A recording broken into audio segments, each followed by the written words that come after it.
Oh, what's going on, people? Welcome back to the channel. We are back again. It is Monday. It is the 29th of July, 2024. I do apologize for not streaming. We haven't streamed since last Wednesday.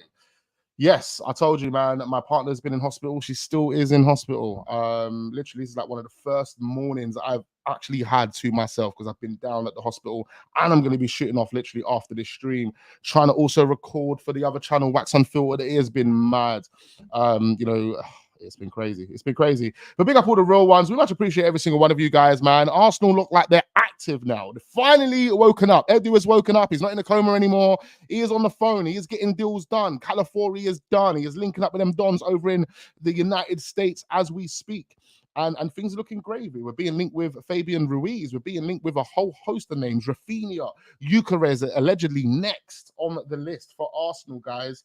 Will Arsenal sign more players? I'm hearing that another 3 players is what Arsenal want to get done. Another 3 senior players, not random dons, 3 senior players. So we could see some surprising moves over the next coming days, ladies and gentlemen. But big up all the real ones. Big up my guy M. Big up Abel. Big up Alex in the building. We got Tope. We got Peppermint. We got the gang. We got the gang. Yeah, we're gonna get there slowly but surely. Taking days off can kill the channel, as we do know. So obviously we need the consistency to come back.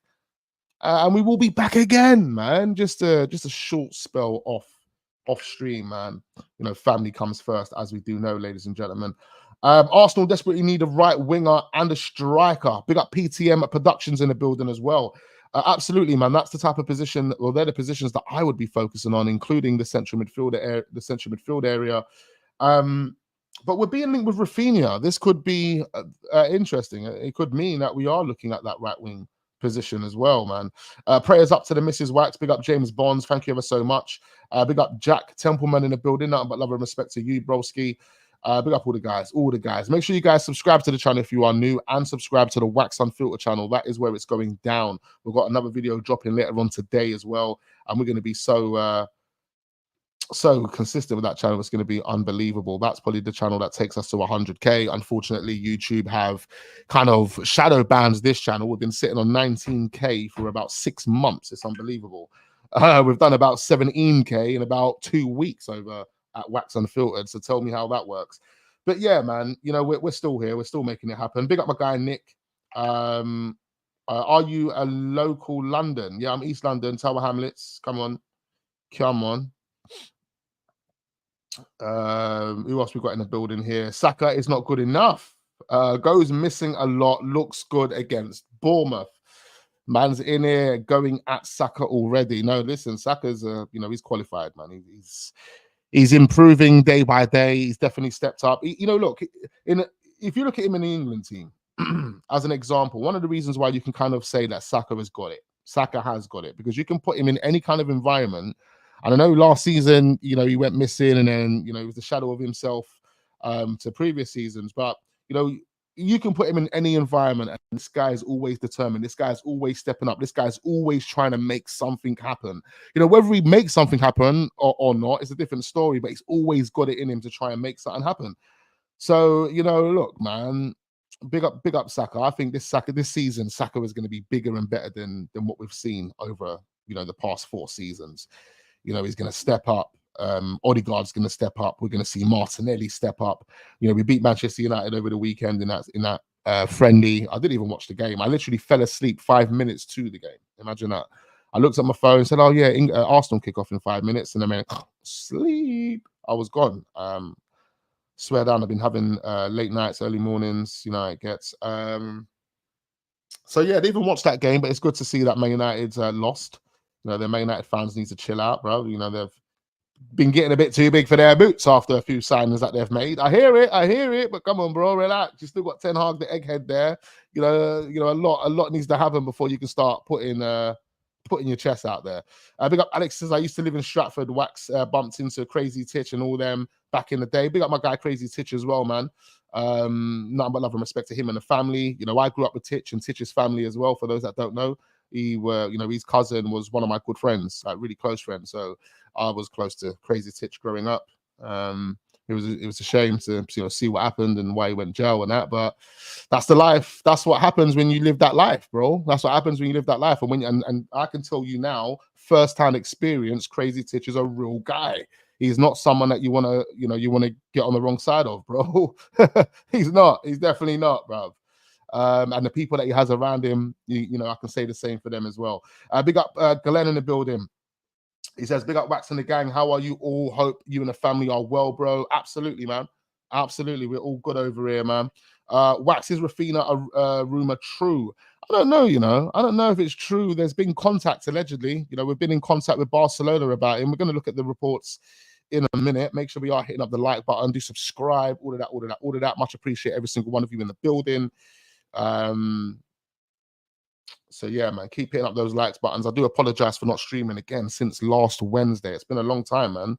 Where we go live daily, blood. So it's not good that we've taken 5 days off. But anyway, we are back, ladies and gents. Yeah, we're gonna start with Mikel Merino, because this is a player that Arsenal are at least trying to get done. In fact, David Ornstein has confirmed that Arsenal will push to try and get this one done, as well as Fabrizio Romano also confirming that Arsenal will push to try and get this one done. It says here Arsenal are preparing to advance in talks with Mikel Merino's entourage next week, which is this week. This, I can only assume this week. This was published yesterday as well as the day before yesterday. So this is over the weekend. So we can only assume it's this week that we will advance talks. Initial talks have been positive. Mikel Arteta appreciates the player and Arsenal are well positioned for a move, but it's not the only name on the club's list of targets. And that's what Fabrizio Romano has to say. Now, obviously, the Fabian Ruiz links have also come out over the past couple of days. And Fabian Ruiz, I have to be honest with you, is one of my favorites. He is someone that I wanted at Arsenal ages ago. When he was playing for Napoli and he was donning it up over there in Italy, I was telling, man, if we're looking for central midfielders, he is one of them. He is one of them. And then he decided to go to PSG, and he's done whatever he's done there. We saw what he was capable of doing in the Euros. He was one of Spain's best players, in my opinion. And now we're being linked with him. There's talks about a loan with an obligation to buy, because obviously the deal could be astronomical, and Arsenal don't have the money, which I've been telling you guys. Please listen to me when I talk to you about this side of things. Arsenal have been struggling for finances over the past couple of months, due to the incompetence that Eddie has made, not selling players and so on and so forth. So it's led to Arsenal putting themselves in a hole whereby they need to sell players in order to kind of buy players. The amount of money we've made or are going to make from player sales isn't going to be really enough to go gun-ho and splash the cash the way we want to splash it.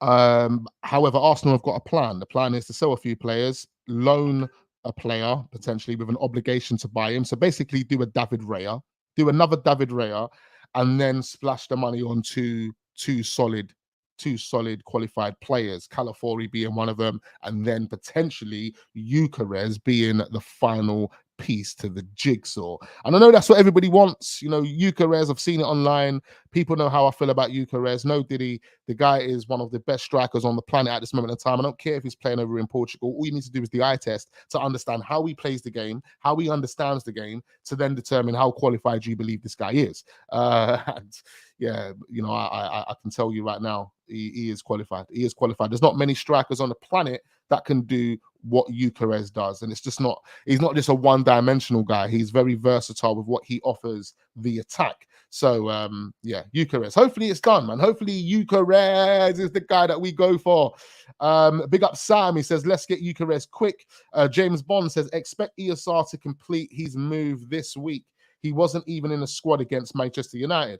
Yeah, the reason he wasn't in the squad against Manchester United is because he was scheduled to do a medical with Fulham, allegedly. That's what I'm hearing. So, let's see. Victor Gyokeres from Day Wax, come on. Exactly. All the real ones on the channel know that we've been adamant and a big advocate for Gyokeres. We want him to be at the football club. He is destined to be that partner with Odegaard. Odegaard and Gyokeres is going to be a next level cooking. Yeah, they're going to be cooking some next recipes, bro. You man are never going to have never smelt these recipes before. Even what Odegaard's been doing in pre-season. I know it's pre-season, but the little passes and the little flicks and the little the things that Odegaard's been doing. Oh, he needs a striker. The guy needs a striker. I'm telling you, he needs a striker. Big up my guy Gumsy Gums. Big up Zeeks as well. Nothing but love and respect to you guys. Big up Sean. Big up Abdullah. Big up Lushane. Big up everyone that's joining. We much appreciate you guys. Big up Guna Mateta as well. Come on, man. Keep getting those comments in. I want to know how you're feeling about Arsenal, the moves that Arsenal are about to make. Will Arsenal make these moves? Is Mikel Merino or Fabian Ruiz the players that Arsenal want? Will we sign both of them, or will it be either one of them? I think it's kind of like either one. I think Arsenal are looking at both players, and they're happy with both players. Mikel Merino at this moment in time is being linked with Barcelona. He's being linked with one or two other clubs as well. So Arsenal maybe, you know, I've got their alternative in place, you know, and that's Fabian Ruiz. Maybe Mikel Merino is the person they really want, but Fabian Ruiz is the person they'll go for as the alternative. That's what it looks like to me. But it would be absolutely amazing if Arsenal said, you know what? No, that's not the case. Arsenal, we're signing both of these dons. Yeah, we want Fabian, sorry, and we want Mikel. We want both of these guys. You know what I mean? If we are to sign both, if we're looking at Fabian Ruiz as well as Mikel Merino, and we want both of them, it must mean that Thomas Partey is leaving. Now, Thomas Partey has come out recently talking about his future at Arsenal Football Club. Let me just quickly find it. I don't have it on the screen. I should have had this one ready and waiting. But he's had you know, some talks with the press and the media recently, talking about, you know, his future at the football club. And by the sounds of it, Thomas Partey wants to stay. Don't quote me. I don't actually know. I didn't give a quote, but you know, I'm just basically saying I think he wants to stay. But again, I'm not too sure. I'm just trying to remember what this tweet said. Sorry, guys, just bear with me for 1 second. I've got to send this message as well. All right, cool. Partey, where are you, Partey? There we go. Let's have a look. So yeah, Thomas Partey, is he going to be staying? Is he going to be going? If we're looking at both Mikel Merino and Fabian Ruiz, I can only assume that it's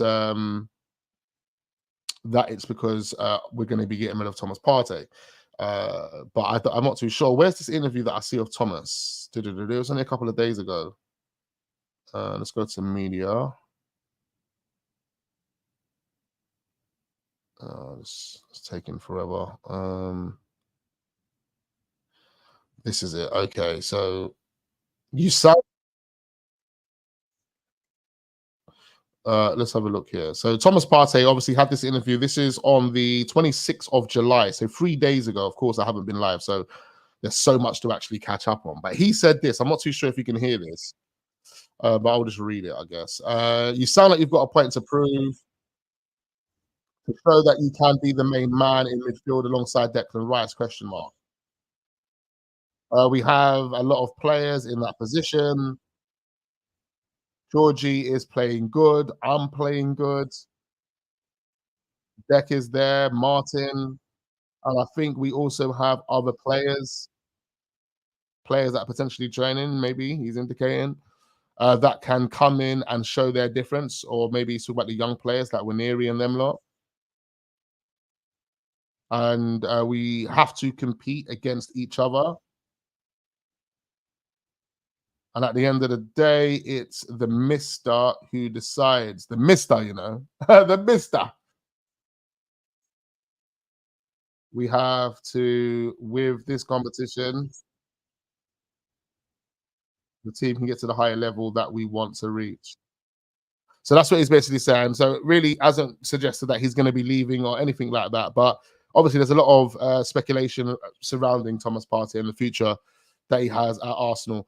However, if we are looking at both Fabian Ruiz as well as Mikel Merino, it could mean that Thomas Partey is leaving. What are our thoughts on that, ladies and gentlemen? What are our thoughts on Mikel Merino as well?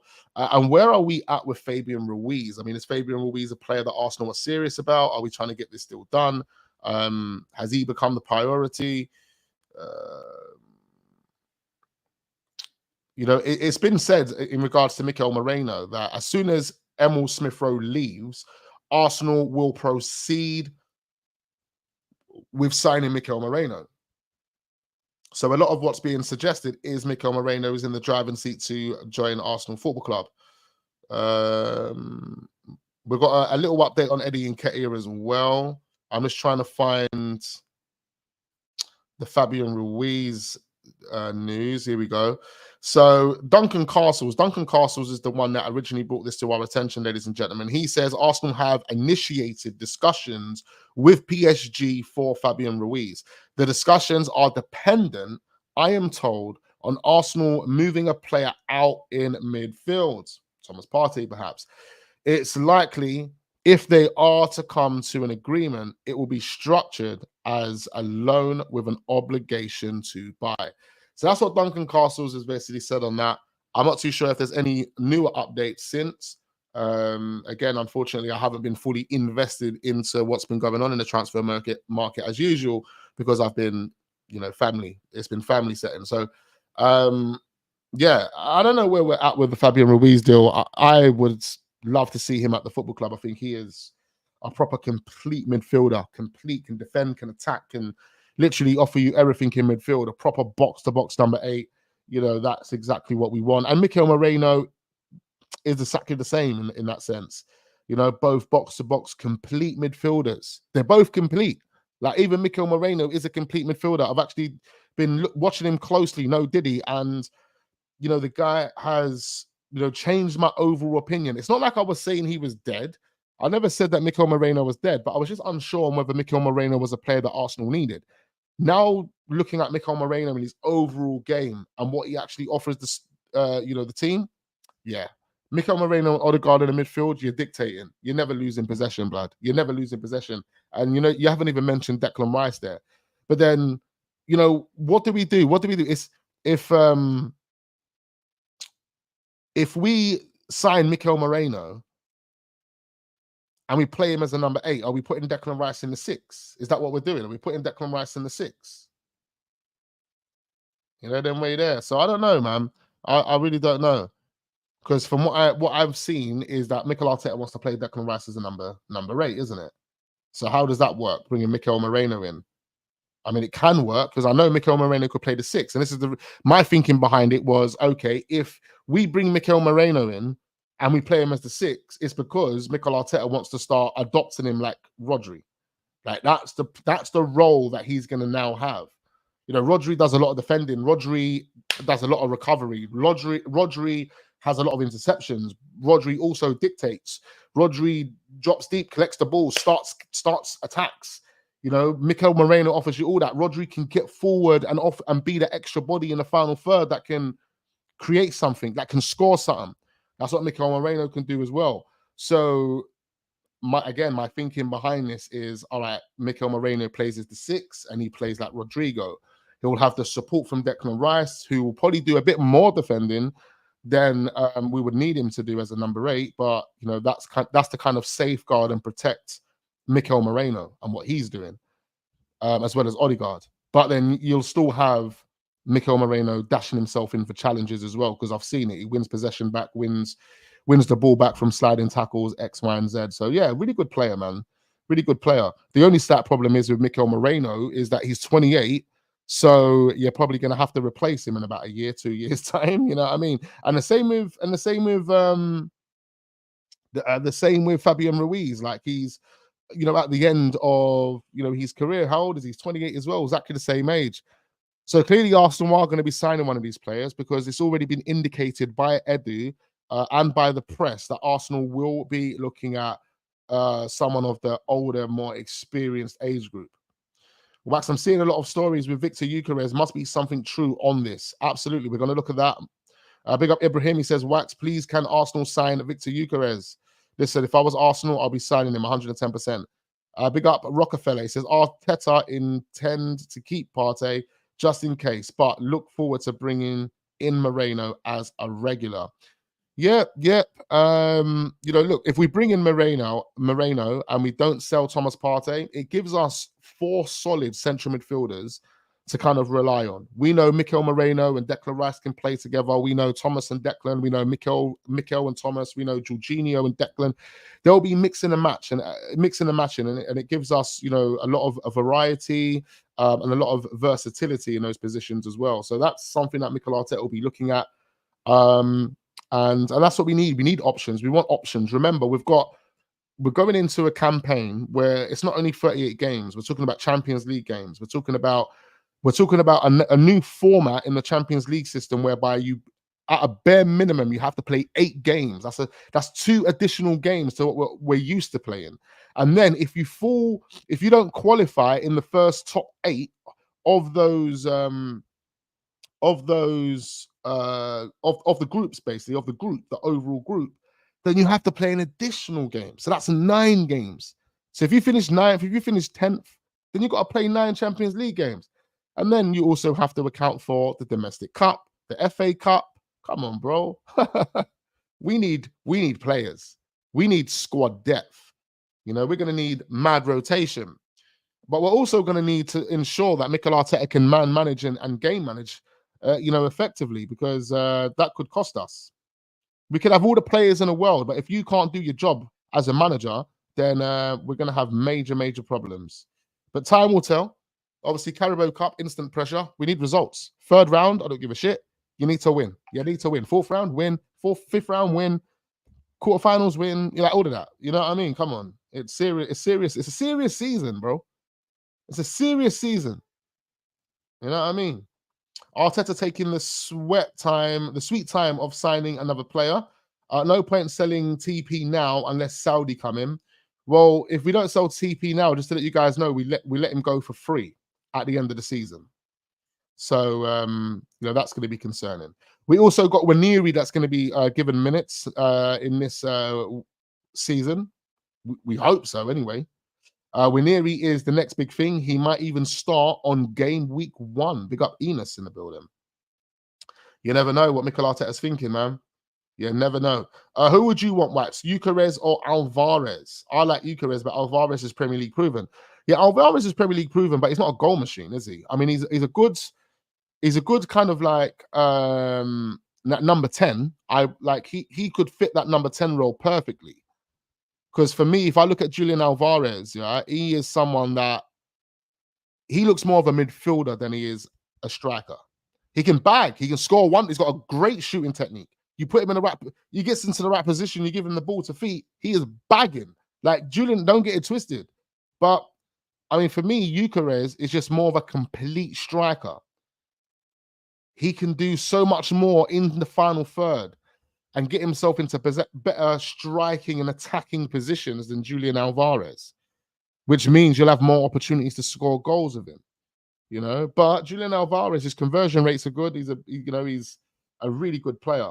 I'll take both of them. Like, I literally get rid of Eddie Nketiah and I'll say Julian Alvarez and Gyokeres. I'll take both. Like, forget about bringing in Fabian Ruiz and I forgot his name now. Mikel Merino, sorry. Bring one of them in and bring in 2 strikers, bruv. Bring in 2 strikers. Because right now, the only striker we are going to be relying on going into the new season is Havertz. And we know, come on, we're not dumb. We're not delusional like most of these dons out here. We know Kai Havertz isn't clinical enough to score you a bag of goals. His conversion rate is low, which means that Arsenal are creating the chances, but he's not taking the conversion. He's not taking those chances. So he's not converting. And that's what we need. We need someone that can convert. And in my opinion, Julian Alvarez, as well as Gyokeres, are going to convert more chances than Kai Havertz. So, look, I know we've invested so much money in Kai, but even in the pre-season, I'm hearing that he's playing in midfield again. So, like, what are we doing? I don't know, man. You know, obviously we're pretty short of bodies because of the Euros and things like that. I get it, but like, do we want Kai Havertz to be a number 9, or do we want him to be a number 8? If we want him to be a number 8, or there are going to be many moments where he plays as a number 8, then that means we're going to need extra support in the attacking positions, because we only have Kai. For me, like, we have Jesus as well. People will say Jesus, but I think Jesus will be the cost-effective way to replace Saka. Not replace Saka, rotate with Saka. It's the cost-effective way. Instead of signing a right winger or loaning a right winger, just put Jesus on the right wing. Jesus, sorry, my friend, you have to become a benchman. You have to. Unless you, like, I don't know, man. I don't know. But right now, I think Jesus has to become a benchman until he proves us otherwise. Until Jesus can prove us otherwise, he has to be a benchman. And when you're a benchman, what we're going to do is we're going to utilize you in multiple positions. We're going to put you on the right wing, we're going to put you up front, and we're going to put you on the left wing. You understand? And you need to prove yourself. That's what we're going to have to do with Jesus. That's how I would use Jesus in this moment of time. And I'll go and get some real hitters. I'll go and get some real hitters. And Gyokeres is definitely a real hitter right now. You know what I mean? But make sure we are hitting up the like button. Big up all the real ones in the building. Much appreciate you guys. Make sure we're getting our comments in as well. Keep getting those comments in. Let me know how you're feeling about Arsenal's transfer window so far and all the players that we have spoken about. X, Y, and Z. It was good to see that some of the young players, got a run out in the preseason. Of course, we needed to field some of those young players because we never had all senior players, but they still got a job done, man. Still got a job done. Big up Josh Nichols as well. Proper young player there. Haven't really seen him play before, but good to see him get a run out. Waneri, all of those guys there as well. What else we got going on here? Let's see. So just to let you guys know, the first part of the medical for Calafiori has been completed. It was completed in London yesterday, and now he should be in the USA already, doing the second part of that deal. Just trying to look at Arsenal content here, doing a lot of throwbacks. It was ESR's birthday yesterday, turned 24. Happy birthday to ESR. Happy belated birthday to ESR. I heard Fabio Vieira had a good game as well. Against Manchester United, I think it was. I want to see Fabio Vieira step up this season, man. Establish himself in his team. Be the answer. Be the answer. I mean, he could be that number 8 that we've been missing. Especially against teams that are playing with the low block. Fabio Vieira. Another young player as well was Heaven. Man like Heaven as well, man. He's a lanky don, bruv, isn't he? Lanky Dom. And again, Jesus scored against Manchester United as well. So some people might say, "Listen, Wax, this could be the season. This could be the redemption season for Jesus." Okay, what else we got going on over here? So here's obviously talks about Julian Alvarez. Arsenal and Chelsea are set to battle it out to sign the player. The 24-year-old is expected to cost around 77 million. It is quite a lot of money. I don't think Arsenal will cough that money up, to be quite fair. Especially the amount of money we've spent on Gyokeres. You got to think we've spent so much time, energy, and effort and investment in Gyokeres already. It wouldn't make sense to not go for Gyokeres now if it's available at a price that is sensible. Do you know what I mean? It wouldn't make sense because all those trips that we've been taking back and forth to Portugal, all those meetings and those lunch dates and dinner dates that you've had with the entourage and the agent. I mean, most of that money comes out of Arsenal's pocket, bruv. Yeah, you better follow through with that shit. We've been linked with this other guy. I'm not too sure who he is. Arsenal have made contact with the representatives of Boca Juniors and Argentina midfielder Eke Fernandez. I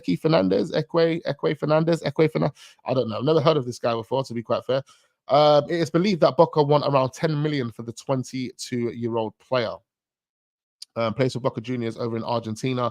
They're known for producing young quality players. This guy is 22. Not too sure how qualified he is. If anyone does know who he is, please do comment down below. Let me know. Bring me up to speed, mate. Big up Mad Miaz in the building. But love and respect to you. We got Air Ace in the building as well. Big up Peppermint. He says you can't rely on Jesus when it matters. He tends to be BCM at the worst times, and that's true, man. When it really matters, I don't see Jesus turn up. He turns up when it doesn't matter. Do you know what I mean? Like when the pressure's off, Jesus turns up. When the pressure's on, you don't really see anything from Jesus. Martinelli cooked that right back differently. Listen, Martinelli was on fire as far as I'm hearing. Again, I didn't watch the game, and there's not many highlights going around, so I couldn't even watch highlights. But, I got a feeling that Arsenal are going to come out and do a mad thing. Even though I'm concerned about, players, bringing players in, what type of players we're bringing in. I feel like these men are, they know what they're doing. They know what they're doing. So let's see, man. I guess we will we'll judge at the end of the window. That's the only thing we can do right now, isn't it? It's just judge at the end of the window. What else we got going on? Raphinha. Okay, so it's been said, and this was published 2 days ago, that Arsenal are eyeing Raphinha's situation at Barcelona. So they're eyeing it. They haven't been in contact. My bad if I've said talks or contact. But they're eyeing the situation, which means they've probably been in some sort of discussions, trying to understand the finances, speak to the agent. Like there's definitely been some sort of contact. So yeah, there is talks. But Arsenal are eyeing it, according to this guy Fernando Polo. So yeah, interesting. This could be a loan. I don't think, I just don't think Arsenal have got the money to get all these big signings done. It doesn't make any sense to me. We can sign all these players, and if Stan Kroenke was to come along and say, you know what, here's an extra 100 million, which he can do at this moment in time. Remember, we are in a new financial quarter, so over the next 3 years, Stan Kroenke can pump at least 100 to 150 million into the football club without it having any issues with FFP. Now, one thing I do need to understand, which I don't at this moment in time, is where Arsenal are financially at with that balance right now. When I mean that balance is how much have they alleviated from that last financial year? Because if they've alleviated, 75% of that from the last financial year, then that allows them to increase it by 75%. And that's an extra 75% that they can spend. So I don't know. Let's see, man. I don't know. The remainder of this window will be able to tell us what's going on. Arsenal are moving slow, says Ace 12. And this is what most people are concerned with. But like I said the other day on one of the last streams that we done, one thing that Arteta and Edu have told us in the past, and we can't really buy into what they've told us in the past, because one thing they told us last summer is that they want all of their marquee signings before the 1st of July. There must have been a reason for that, and it shouldn't have been a one-off reason. It shouldn't have just been like an exception for one season. That should have been continued and followed through with. But they didn't this summer. Why? Doesn't make any sense. So we can't really buy into everything that they do tell us. But one thing they have told us is that they only want players that want Arsenal. So if that's the case, and they've spoken to a player 3 months ago, and that player said, listen, I want Arsenal, I'm moving to Arsenal, I give you my word, then it doesn't matter when they sign them. They could sign them on the last day. They could sign them on 2 days before the window closes. It doesn't matter when they sign them. That's how they're thinking about it. So for us, we could be sitting there saying, oh, we're concerned, we're worried, what's Arsenal doing? Is Edu cooking? Blah, blah, blah. And I will still put that pressure on, don't get it twisted. But Arsenal, according to them, surely have a plan. And that plan is we've got the players already tied down. Yeah, the press ain't telling you about it.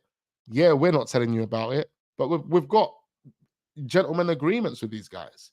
Personal terms pre-agreed.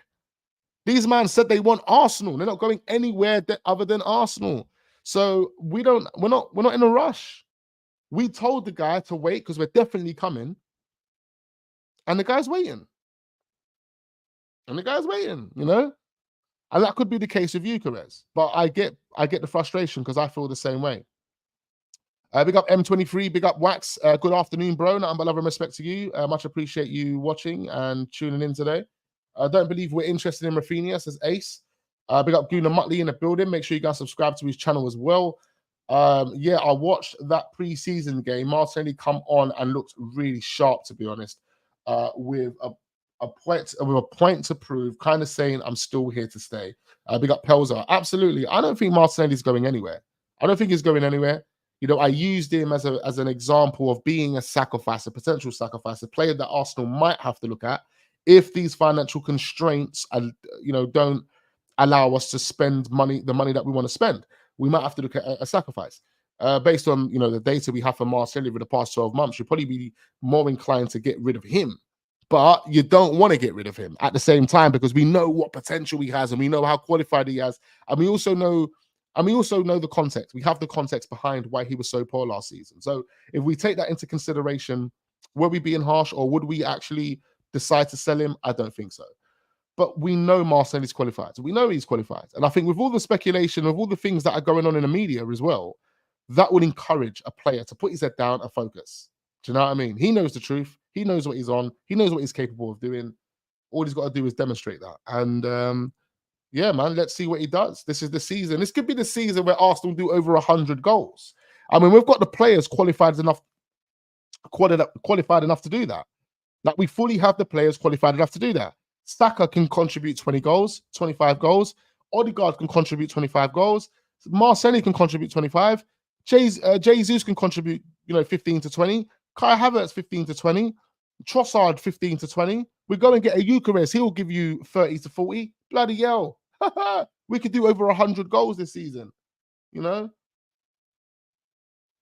This could be a scary season for most football clubs, mate. Scary season. Calafiori, Saliba, Gabriel Magalhaes, and Ben White at the back. Best at the back, brother, with the best defense in the world already. and you want to add Calafiori to that, bruh. This could be crazy. This could be messy for a lot of teams, mate.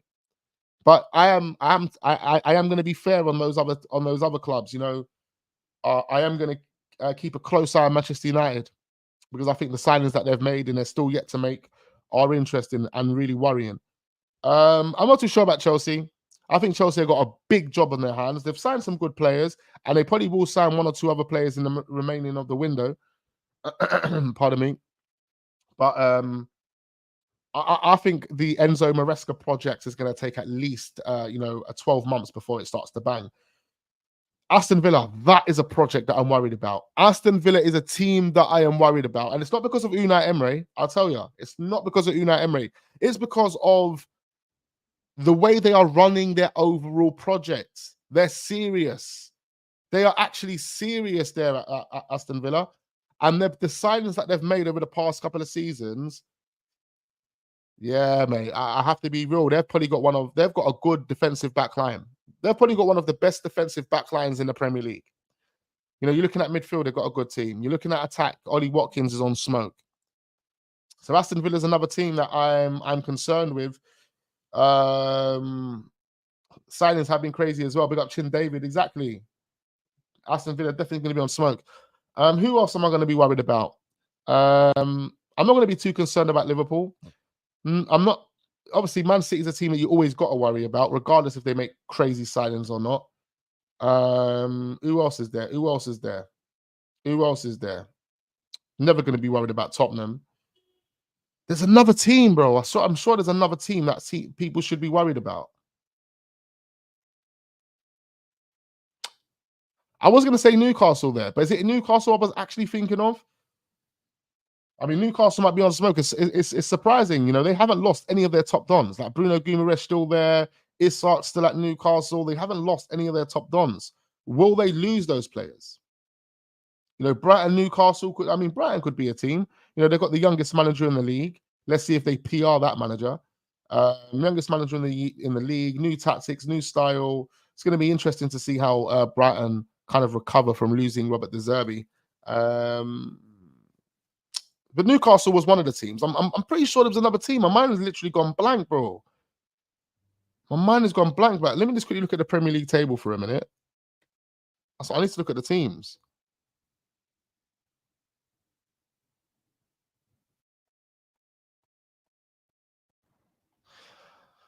I need to look at the teams quickly.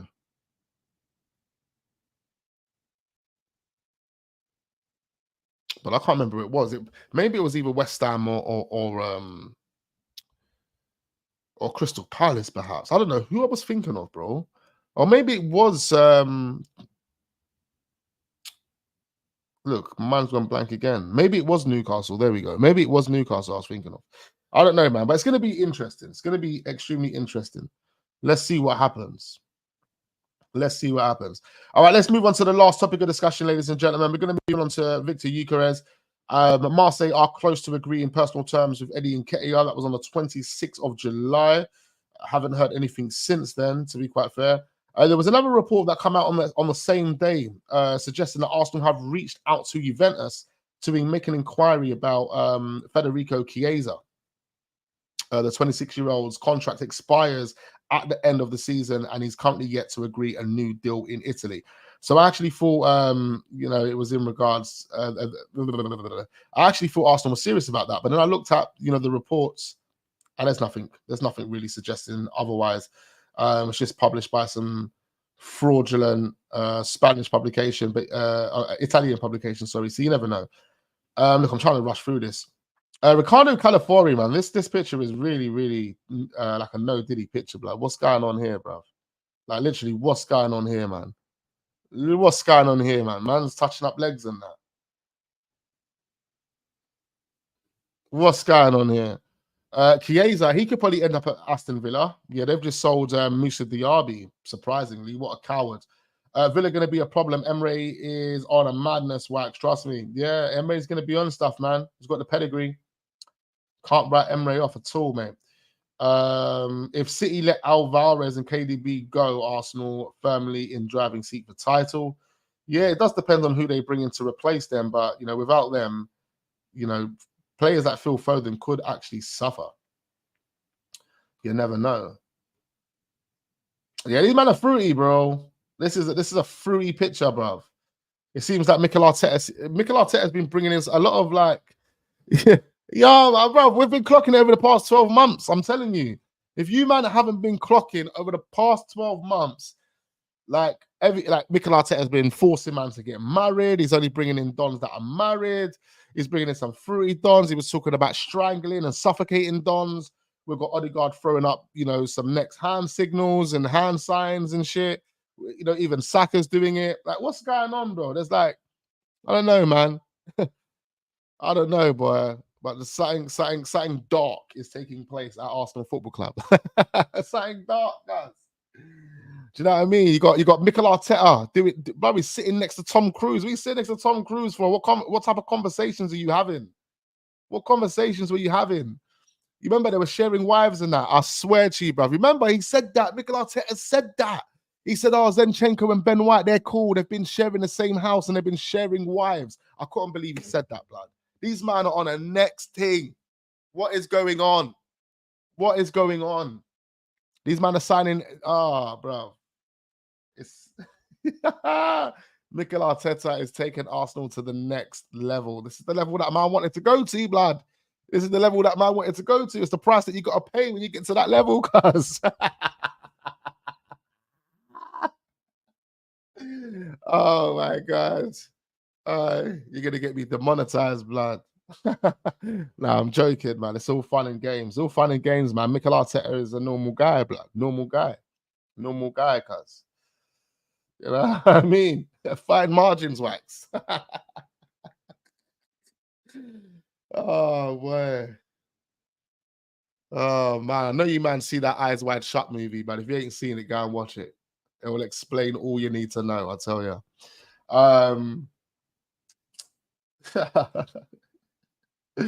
Anyway, yeah, this is a funny picture, man. It's like touching off the legs and that, especially the agent. The agent looks like he's having a really good time. Like he's having a really good time. He can't wait to land and link up with Arteta. He can't wait. Anyway, let's move on, man. We're moving on to Victor Gyokeres' main topic of discussion. Now, it has been published by Pedro Almeida. He says Ricardo Calafiori will be Arsenal's new player from Bologna for a fee of 40 million euros. The player should be announced in the next few days. However, Victor Gyokeres from Sporting is now Arsenal's main target. That is according to this guy, Pedro. He says that Gyokeres is Arsenal's main target. Now, we've been linked with Gyokeres for ages. I think we've been talking about this guy since January or even before January. So we do know that Arsenal are serious and they have been thoroughly following this player because reports, exactly that. They've been watching Gyokeres since September, since last year, August. They've watched every single game that he has played in. That's what we're hearing. They've watched every single game. So for you to have put that amount of investment into a player, time, energy, scouting reports, it comes with so much more than just sitting there watching the game. And that's what people don't know. Like, scouting comes with so much more than that. It comes with emails, comes with, you know, all of that, bro. And it's all a part of the job, and it's all time consuming, and so on and so forth. So it comes with money. And if you are going to make that investment into that project, then it means you are going to do everything you can to sign that player. It didn't make sense. It didn't make sense to me as to why Arsenal were, you know, turning their attentions to Benjamin Sesko. That just didn't sit well with me. I was thinking, what are we doing over it? Why are we looking at Benjamin Sesko? We put all of this money, all of this time and effort into Victor Gyokeres, and you're telling me we're just going to go and try and sign Benjamin Sesko? Come on, man. I don't know, man. Like that one didn't sit right with me, to be fair. But it does look like Arsenal are serious about Victor Gyokeres now, and maybe we've been told, or maybe Victor Gyokeres was told months ago that, listen, Arsenal are coming, Arsenal are serious, Arsenal want you, we're gonna sell you. He says, yeah, I want Arsenal. Remember, he spoke about his future a little while ago as well, and he did say that anything can happen. He says, you know, in football, anything can happen. So yeah, man. Interesting. Big up my guy Egal. He says raids. Big him up, man. If you're new to the channel, make sure you do subscribe, man. Egal, we haven't been streaming. We've been on the Wax Unfiltered channel, man. Literally done like 3 million views in about 2 weeks on that channel. It's been incredible, bro. Incredible. Make sure you subscribe to it. I said it from the start. I never wanted Sesko. I wanted Gyokeres. 110%. Johan says it's the Italian way, Wax. Well, you'll find that those parties with the mosques on are also the Italian way as well, mate. You find a lot of them's going on over in Italy. I'll tell you. Touching him in the Diddy zones. That's what I'm saying, bro. I don't know what's going on. That picture was a bit fruity. Top four: Man City, Arsenal, United, and Villa. United, he's putting United in there. Wow, he's knocked Liverpool out and put United in the top four. Crazy. Gyokeres is the final piece of the jigsaw. Absolutely, it should be. Let's go. Love to Gyokeres. Big up my guy Naga. He says we definitely need a bad boy striker. Glad we didn't sign Sesko. Yeah, Sesko, I told you, man, as well, you know. Like I was convincing myself, I was trying to convince myself when we were being linked with him, and those reports were going around. I swear to you, I was trying to convince myself that this guy was the guy. Oh, yeah, no, he's got potential. I mean, he's got potential. Don't get it twisted. But I was really trying to convince myself that this guy is a guy that can come in and be clinical and be better than Kai Havertz. And yeah, man, I literally fooled myself, lads. Literally fooled myself. Merino to Arsenal. Here we go. Is that an official one, or are you just gassing me right now? I do know Arsenal are serious about it. I'm just going to quickly look at my notifications because I've got Fabrizio Romano on speed dial here. No, here we goes. No, here we goes, bro. You're lying. No, here we go. No, here we goes. The only here we go we got is Brian Gill to Girona. Okay. Yeah. Okay. According to reports, Arsenal are preparing a 50 million bid for Raphinha. Okay, this is published 1 hour ago. Interesting stuff. Interesting stuff. I'm not too sure what's going on here, mate. Raphinha. Do you want Raphinha at Arsenal, or would you rather just see Jesus on the right-hand side? Get them to the carpet, especially Victor. Big up Andrew. Big up my guy Alfie. Says, I felt like... oh, where's it gone? I felt like I was being gaslighted by a girl with all of these guys talking about Sesko. This is what I'm saying, man. Sesko... No, it's not the answer, bro. And I think Sesko realized that he wasn't the answer. Like, I think Sesko actually looked like, because we put the deal on the table and we put the money down on the table. And we just said to Sesko, listen, take it or leave it kind of thing. That's how we approached the situation. And Sesko decided to sign a new contract with RB Leipzig. Now, let's be honest now.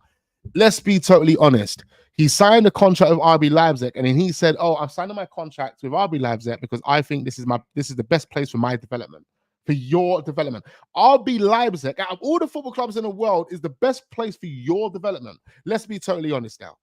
you know, RB Leipzig is nowhere near their training facilities and everything that comes with Arsenal or RB Leipzig is nowhere near the level of Arsenal. So how have you got the audacity to say that? The true facts of the matter is, if you were just too shook, you were too shook. You didn't want to be that guy that was going to join Arsenal and be a flop. That's what you didn't want to be.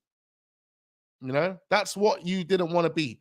He didn't want to be a flop at Arsenal. He didn't want to come over, feel the pressure, because he knows what it's like. He's seeing what Kai Havertz has to go through.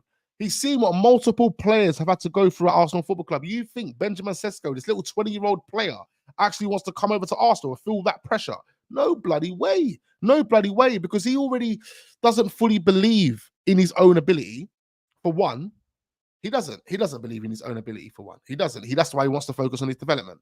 So that's what is clearly indicated. And for two, you know, you can't play under pressure. You can't play under pressure, blood. So, yeah, I'm glad that we never got Benjamin Sesko, man. Eze is a must.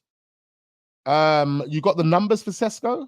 The numbers? In terms of like how much money we offered him, I'm not too sure. I think it was about 100K or something like that. Couldn't have been anything more than that. We put a bid on the table. I think it was the minimum release clause that we triggered. But yeah, he decided that he didn't want to come. Raphinha didn't want us, so let him not waste our time too. Big up Edwell. Bloody hell. Are you trying to get me to say something that? Come on. I was doing the same, but my brain just not connecting to that transfer. Trust me, man. Raphinha, no, please. We should take our 15 million and give it to the Sporting plus Eddie for Victor Gyokeres. Yeah, what's happening with Eddie as well, man? Ain't he at Marseille yet, blood? It's taking time. Big up Mikey says a hallmark of our transfer policy is opportunities as well as planning. Sesko was an opportunity. Yes. He's scared, Wax. Good riddance. Big up my guy Troy. Good to see you in the building. He won't want to be second fiddle, though, plus helping them get Williams. Yeah, I did say that. I didn't think Benjamin Sesko would want to be second fiddle, if that's who you're referring to. But, you know, he's dead. He's dead anyway. He's dead. He's not even, he ain't got no real techers. Well, he has got techers, but he ain't got no real techers under pressure. You know, when you're under pressure, but you can't deliver the techers, like that's him. That's him. He's got techers, but you can't deliver the techers under pressure. Like, that's him.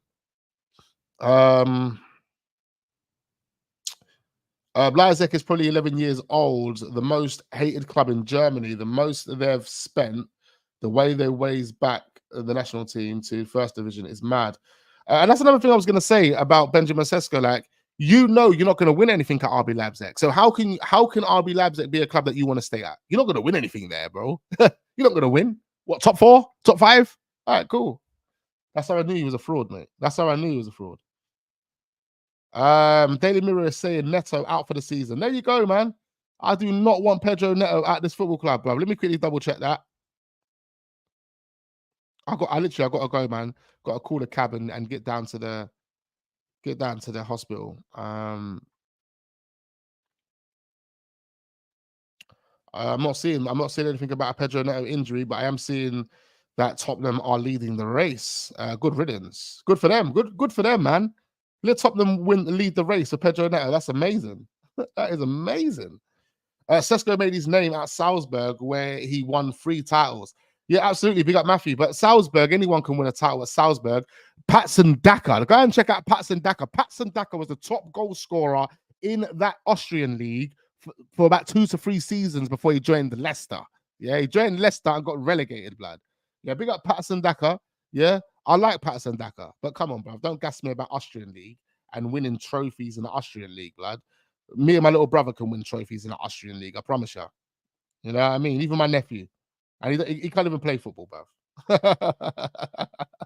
You just put him in goal. Put him in goal, he'll be all right. Put him in goal, he'll be all right, bruv. The truth is, Arsenal won't be signing any striker. Havertz is there. Marcelli and Gabriel Jesus looking like they're about to rekindle their form again. So Arteta is hoping for that. RB Leipzig and Salzburg, the sister clubs. Business is insane. Exactly. That's how they that's how they both balance their books, man. Insane players move from one place to another for few fees and with 20 to 30% sell-on clauses. Exactly. It's insane. But Leipzig being on a bigger ground, more money. Yeah, man. RB Leipzig have been able to, find more players, better players, obviously, because they're in a better and more attractive league. And yeah, man, they've done what they've done. Austria, come on, they've got a dead league. Salzburg probably win the league every single season. It's a proper farmers league, bro. Haaland was there, Patterson Daka was there, Dominic Szoboszlai was there. They're all taking a piss out of that league. It's a dead league. It was their training ground for them. Training ground, bro. So, like, Benjamin Sesko can hold no weight when in the conversation when you told me about, but he won trophies at Salzburg.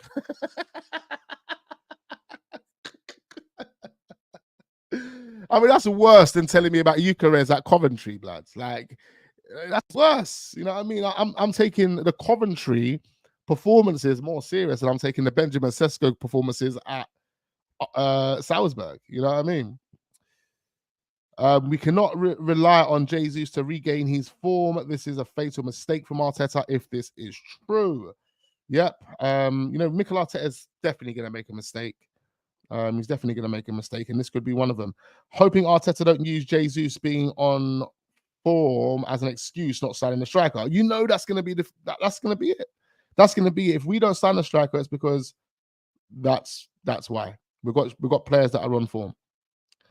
I mean, look, players ain't on form, and I'm going to tell you this, right? Players, in my opinion, aren't on form until they've had a consistent run in a domestic game, in a real competitive game. Man can't be on form in pre-season, bro. You can't be on form in pre-season. Pre-season is a warm-up setting. It's a warm-up setting. You know what I mean? The expectations and everything else are totally different. There's no pressure in a warm-up setting. There's no expectation other to go out there and just relax and play football in a warm-up setting. Show me Jesus and anyone else that needs to get called out in a competitive setting on a consistent basis. That's when I can say the guy's found form. Other than that, I can't say that Jesus has found any type of form, bro. Then way there. No, I can't. He's in a warm-up setting. That's what I'm saying. Big up legends. Big up legends. And that's what I'm saying. He's put a comment in there as well, bro. He might come back. Look, it's not to say that I don't want Jesus to come back on a fighting thing. I want Jesus to come back on some mad smoke. I want him to come back on some mad smoke. But the true fact of the matter is, before we start getting carried away and start over-exaggerating, let's just see what the guy can do. Scored against Man United in the preseason. Big him up. Big him up. You know what I mean? But let's see what he can actually do, brother, in a competitive game against the big boys. I mean, we know how qualified he is, but, the consistency just hasn't been there. So, look, I don't want Mikel Arteta to make a rash decision. I don't want that decision to be, all right, I'm not going to sign the striker because Jesus looks good in preseason. That makes no sense to me, bro. The data says otherwise, and the injury data also backs that up. So what are we talking about here? Sign a striker, bro. Sign a bumper clock striker. That is what we need to be talking about here. You know what I mean? All right, guys. I think that's about it. I need to go. I literally need to go. Aston Villa, just to let you guys know, are in contact with Man City over signing Oscar Bob. This is crazy. Man City aiming to sign Oscar Bob. Crazy.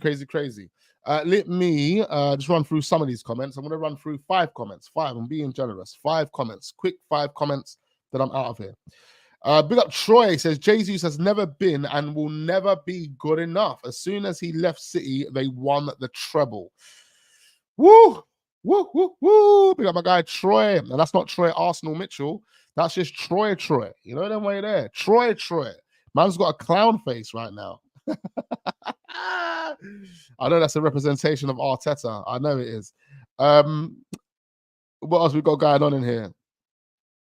Arsenal's only rubbish player is Zinchenko. I mean, that's a bit harsh, man. That's a bit harsh. I think if Zinchenko plays in his actual position, good player. Reece Nelson looks good in pre-season, but it's just pre-season. This is what I'm saying, because what going for Reece anyway? Are we not selling Reece Nelson? I thought we had deals in the pipeline for him. What Reece ain't going anywhere. Signed that 100k a week contract, got 5 million advance. Arsenal are like, nah. Nah. We can't sell this guy. Got to be on the bench, mate. We've got to give him that 100K a week. Bless up, Wax. Look after the missus, and I hope you to see you soon. Yeah, I'll be back tomorrow, guys. We will be back tomorrow. We're back again. My missus should be home tomorrow or by Wednesday. Even though it's going to be a lot of homework to do. When I say homework, I mean like she's going to be calling me every 5 minutes, babe, babe, babe. Oh my God. So yeah, just know I've got to be there, like working hard on my P's and Q's in my own home. Shredded on eggshells, blood. If I do something wrong, I'm going to get butchered, I tell you. But yeah, man, thank you so much for that, Alex. Big up all the real ones in the building. You got 2 more comments. I've read 3 already, didn't I? Even Zinchenko against United. Hope we don't see too much of him playing. He said that he looked poor. I wish I'd have watched the game, man. Like someone told me yesterday that when they watched highlights, it looked like Manchester United were all over Arsenal. But then they watched another highlight, and it looked like Arsenal all over Manchester United. So it was I don't know. Weird game, but Arsenal got the victory. That's the most important thing.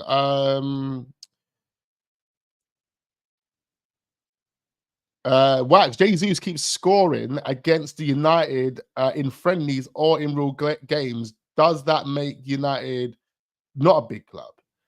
No, but it just means Jesus is scoring against Man United in friendlies and non-friendlies. It means he loves scoring against Manchester United. It means that you have to start Jesus against Manchester United in competitive games then, doesn't it? I mean, that's the only thing you can kind of get out of it.